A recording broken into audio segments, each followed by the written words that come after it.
Assalamualaikum warahmatullahi wabarakatuh. Saya Septi Setiawandani, NIM 156, akan membawakan presentasi materi ke-6, yaitu gender dan bahasa. Bahasa adalah media komunikasi paling sederhana dan paling penting bagi manusia.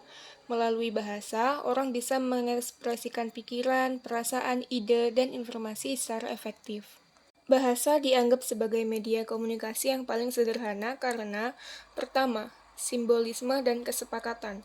Bahasa terdiri dari simbol-simbol, baik dalam bentuk kata, suara, maupun tulisan, yang memiliki makna yang telah disepakati bersama oleh penutur bahasa tersebut. Ini membuat komunikasi lebih sederhana karena orang sudah memahami makna dari simbol-simbol tersebut. Kedua, aksesibilitas. Hampir semua orang dapat mempelajari dan menggunakan bahasa tanpa memerlukan alat bantu khusus, seperti teknologi canggih.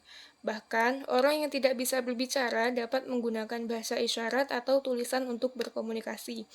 Ketiga, fleksibilitas. Bahasa bisa digunakan dalam berbagai konteks, mulai dari percakapan sehari-hari, komunikasi formal, hingga bentuk ekspresi seni seperti puisi atau prosa.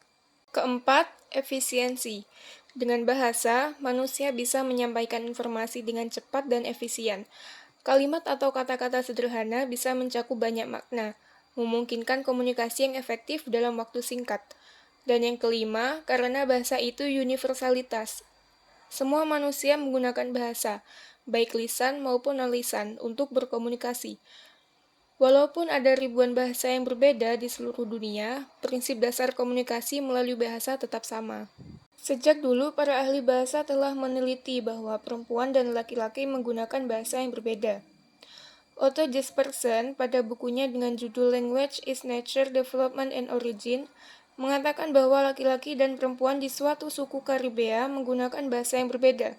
Bahasa yang digunakan oleh kaum laki-laki suku itu tidak pernah digunakan oleh kaum perempuannya walaupun mereka memahaminya. Sebaliknya, laki-laki juga tidak pernah menggunakan bahasa yang digunakan oleh kaum perempuan suku tersebut.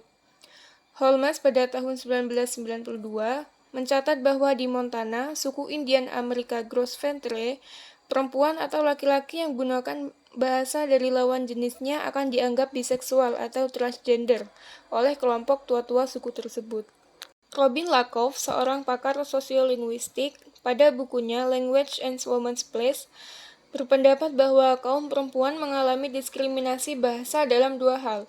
Pertama, dalam hal bagaimana mereka diajar untuk berbahasa, dan kedua, dalam hal bagaimana bahasa pada umumnya memperlakukan kaum perempuan.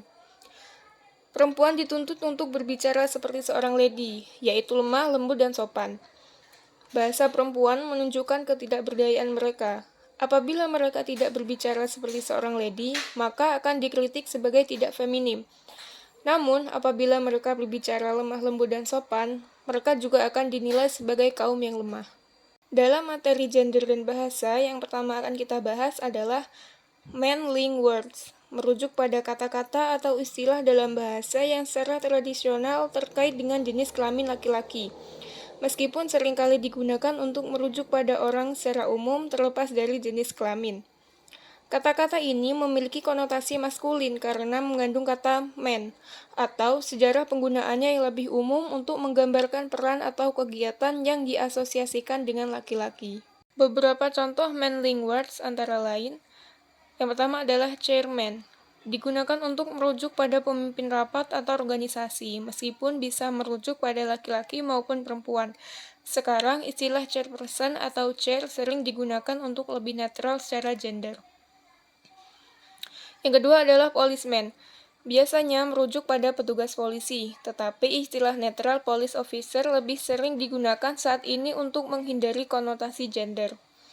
Yang ketiga ada fireman, mengacu pada petugas pemadam kebakaran yang sekarang sering digantikan oleh istilah firefighter untuk menyertakan semua jenis kelamin. Istilah-istilah seperti ini sering dianggap kurang inklusif karena mencerminkan ketidaksetaraan gender dalam bahasa, dan banyak yang diupayakan untuk diganti dengan istilah yang lebih netral gender, sesuai dengan perubahan sosial terkait kesetaraan gender. Berikutnya ada generic man, merujuk pada penggunaan kata man dalam bahasa Inggris untuk mewakili seluruh umat manusia atau manusia secara umum tanpa memandang jenis kelamin. Dalam sejarah bahasa Inggris, man secara tradisional digunakan dalam arti umum untuk menggambarkan spesies manusia, bukan hanya laki-laki. Namun, dalam perkembangan bahasa yang lebih modern, penggunaan ini sering dianggap kurang inklusif karena lebih spesifik mengacu pada laki-laki. Beberapa contoh penggunaan generik man adalah mankind. Kata ini digunakan untuk merujuk pada seluruh umat manusia, tetapi sekarang lebih sering digantikan oleh kata humankind untuk menghindari bias gender. Yang kedua adalah ada man-made, artinya sesuatu yang dibuat oleh manusia atau bukan oleh alam. Tetapi kini frasa seperti human-made atau artificial mulai menggantikannya. Yang ketiga ada the right of man, merujuk pada hak-hak yang dimiliki oleh semua manusia. Namun sekarang lebih sering diubah menjadi human right untuk lebih inklusif. Secara umum, penggunaan generic man telah berkurang dalam bahasa modern, terutama di kalangan yang lebih sadar akan isu kesetaraan gender. Ada upaya untuk mengganti istilah tersebut dengan kata atau frasa yang lebih netral dan inklusif, seperti menggunakan human, person, atau people agar lebih mencerminkan semua jenis kelamin. Selanjutnya yaitu generic pronouns, merujuk pada penggunaan kata ganti yang tidak secara spesifik mengacu pada jenis kelamin tertentu, dengan tujuan untuk menyertakan semua gender atau ketika gender seseorang tidak diketahui. Ini mencerminkan upaya untuk menciptakan bahasa yang lebih inklusif dan sensitif terhadap keragaman identitas gender termasuk laki-laki, perempuan, dan non-biner. Berikut adalah rincian generic pronouns dalam konteks gender. 1. They or them sebagai kata ganti generik. They, mereka, digunakan sebagai kata ganti tunggal untuk merujuk pada seseorang tanpa menyebutkan atau menekankan jenis kelamin. Penggunaan singular they sudah diterima secara luas dalam bahasa Inggris modern dan dipandang lebih netral serta inklusif dibandingkan menggunakan kata ganti laki-laki atau perempuan. Contohnya, if someone calls, tell them I'll be back soon. Kata them di sini merujuk pada seseorang tanpa menyertakan apakah itu laki-laki, perempuan, atau non-biner. 2. Menghindari kata ganti gender biner tradisional atau he or she. Sebelumnya, dalam konteks generik, kata ganti seperti he or him digunakan untuk merujuk pada seseorang secara umum, namun ini sekarang dianggap bias gender. Penggunaan he or she atau his or her lebih inklusif, tetapi masih membatasi pada gender biner, sehingga kurang tepat untuk merujuk pada orang yang mengidentifikasi sebagai non-biner atau gender fluid. Contoh tradisional, every student should bring his or her notebook. 3. Kata ganti non-biner. Banyak individu non-biner atau genderqueer tidak merasa cocok dengan kata ganti he atau she, sehingga mereka menggunakan kata ganti netral seperti they atau kata ganti alternatif seperti ze or their, she or shem, atau kata ganti non-biner lainnya. Contohnya, Alex said that ze will be at the meeting. Kata ganti ze di sini digunakan sebagai alternatif yang netral gender. 4. Inklusivitas dan bahasa yang tidak mengasumsikan gender. Penggunaan generic pronouns membantu menghindari asumsi tentang gender seseorang dan lebih sesuai dengan keadaan sosial yang harus berkembang tentang identitas gender. Dengan menggunakan kata ganti netral atau non-biner, bahasa menjadi lebih inklusif dan sensitif terhadap pengalaman orang-orang yang tidak mengidentifikasi diri dengan gender biner. Yang terakhir, perubahan bahasa dalam konteks gender. Dalam beberapa dekade terakhir, bahasa telah berkembang untuk mencerminkan keragaman identitas gender. Banyak orang memilih kata ganti yang sesuai dengan identitas mereka, dan penggunaan kata ganti generik menjadi semakin umum sebagai cara untuk tidak menyinggung atau salah mengasumsikan gender. Secara keseluruhan, generic pronouns dalam perspektif gender adalah alat penting untuk menciptakan komunikasi yang lebih inklusif, tidak hanya bagi orang yang mengidentifikasi sebagai laki-laki atau perempuan, tetapi juga untuk mereka yang memiliki identitas gender di luar binaritas tradisional. Pembahasan yang terakhir yaitu other sexist practices. Dalam perspektif gender, mengacu pada perilaku, kebijakan, norma, atau praktik sosial yang memperlakukan seseorang secara tidak adil atau diskriminatif berdasarkan jenis kelamin atau identitas gender mereka. Praktik-praktik ini dapat bersifat eksplisit maupun implisit dan sering memperkuat ketidaksetaraan gender di masyarakat. Berikut adalah beberapa contoh other sexist practices dalam perspektif gender. Yang pertama adalah stereotip gender. Stereotip gender adalah asumsi atau ekspektasi yang kaku mengenai peran, perilaku, atau karakteristik tertentu yang diasosiasikan dengan laki-laki dan perempuan. Misalnya, anggapan bahwa perempuan lebih emosional atau bahwa laki-laki harus kuat secara fisik. Dampaknya, stereotip ini sering membatasi pilihan dan kesempatan bagi individu, serta memperkuat peran gender tradisional yang bisa merugikan semua gender. Contohnya, perempuan sering dianggap kurang kompeten dalam bidang STEM, sains, teknologi, teknik, dan matematika, sehingga menghadapi hambatan lebih besar untuk maju di bidang ini. Yang kedua, gaji yang tidak setara atau gender pay gap. Perbedaan upah berdasarkan gender adalah praktik di mana perempuan dibayar lebih rendah daripada laki-laki untuk pekerjaan yang sama atau serupa, meskipun memiliki kualifikasi dan tanggung jawab yang sama. Dampaknya, praktik ini memperkuat ketidakadilan ekonomi dan mempengaruhi stabilitas keuangan perempuan sepanjang hidup mereka, termasuk dalam hal pensiun. Contohnya, di banyak industri, perempuan seringkali mendapatkan gaji lebih rendah dibandingkan rekan laki-laki mereka, bahkan untuk posisi yang identik. 3. Ekspektasi terhadap peran gender tradisional. Dalam masyarakat patriarki, ada ekspektasi kuat bahwa perempuan harus mengambil peran sebagai pengasuh utama di rumah, sementara laki-laki diharapkan menjadi pencari nafkah. Dampaknya, praktik ini dapat membatasi karir perempuan karena mereka sering dipaksa untuk memilih antara pekerjaan dan keluarga. Sementara laki-laki mungkin merasa tertekan untuk menjadi pencari nafkah utama, meskipun mungkin mereka juga ingin terlibat dalam pengasuhan anak. Contohnya, perempuan lebih mungkin cuti dari pekerjaan untuk mengurus keluarga yang dapat merugikan mereka secara profesional. 4. Bias dalam rekrutmen dan promosi. Praktik rekrutmen yang cenderung lebih memilih laki-laki daripada perempuan, terutama di sektor yang didominasi laki-laki, atau mengasumsikan bahwa perempuan kurang mampu untuk posisi manajemen atau kepemimpinan.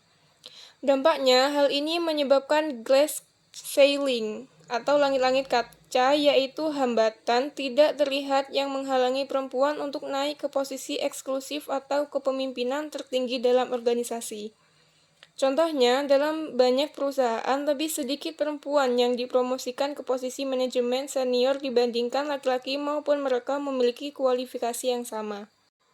5. Objektifikasi seksual. Objektifikasi seksual terjadi ketika seseorang, terutama perempuan, diperlakukan hanya berdasarkan daya tarik atau tubuh fisiknya, bukan sebagai individu utuh dengan kecerdasan, bakat, atau kepribadian. Dampaknya, ini memperkuat pandangan yang merendahkan perempuan dan menormalkan penggunaan peran mereka sebagai objek seksual yang dapat menyebabkan pelecehan dan kekerasan seksual. Contohnya, iklan yang menggunakan tubuh perempuan sebagai alat pemasaran produk yang tidak terkait atau cara media menggambarkan perempuan secara seksual dibandingkan dengan prestasi mereka. 6. Pelecehan dan kekerasan berbasis gender. Pelecehan seksual dan kekerasan berbasis gender merupakan tindakan seksis yang ekstrim, di mana seseorang diperlakukan secara tidak pantas, dilecehkan, atau menjadi korban kekerasan karena jenis kelamin atau identitas gender mereka. Dampaknya ini mempengaruhi kesehatan mental dan fisik korban, serta memperkuat ketidaksetaraan struktural antara laki-laki dan perempuan. Contohnya, pelecehan seksual di tempat kerja atau kekerasan dalam rumah tangga yang seringkali tidak dianggap serius oleh masyarakat atau lembaga hukum. 7. Pemberlakuan standar ganda. Standar ganda adalah ketika laki-laki dan perempuan dihakimi dengan kriteria yang berbeda untuk tindakan atau perilaku yang sama. Perempuan seringkali lebih keras dinilai dibandingkan laki-laki dalam konteks penampilan, perilaku sosial, atau pilihan hidup. Dampaknya, ini menciptakan tekanan tambahan bagi perempuan untuk memenuhi harapan yang tidak seimbang. Contohnya, perempuan sering dihakimi lebih keras karena perilaku seksualnya. Misalnya disebut pelacur jika berhubungan dengan banyak pasangan. Sementara laki-laki yang melakukan hal yang sama sering dipuji. 8. Kurangnya representasi perempuan dalam media dan politik. Kurangnya representasi perempuan dalam media, politik, dan industri lain adalah bentuk praktis seksis yang tidak langsung, yang membatasi kesempatan perempuan untuk berperan sebagai pemimpin atau pembuat keputusan. Dampaknya, hal ini memperkuat stereotip bahwa laki-laki lebih cocok menjadi pemimpin atau pengambil keputusan. Contohnya, lebih sedikit perempuan yang terpilih sebagai anggota parlemen atau terlihat dalam peran protagonis di media dan film. 9. Kontrol terhadap tubuh perempuan. Praktik-praktik seperti pembatasan akses terhadap layanan kesehatan reproduksi atau hukum yang mengatur pilihan perempuan atas tubuh mereka sendiri, misalnya larangan aborsi, adalah bentuk kontrol terhadap tubuh perempuan yang didorong oleh norma patriarki. Dampaknya, ini membatasi kebebasan perempuan untuk membuat keputusan terkait tubuh dan kehidupan mereka, serta memperkuat ketidakadilan struktural.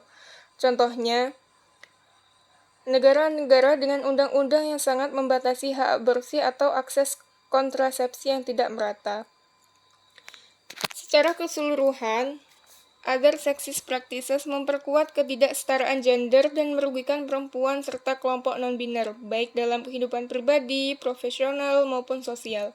Upaya untuk mengatasi praktik-praktik ini melalui kebijakan, pendidikan, dan advokasi merupakan bagian penting dari perjuangan untuk kesetaraan gender.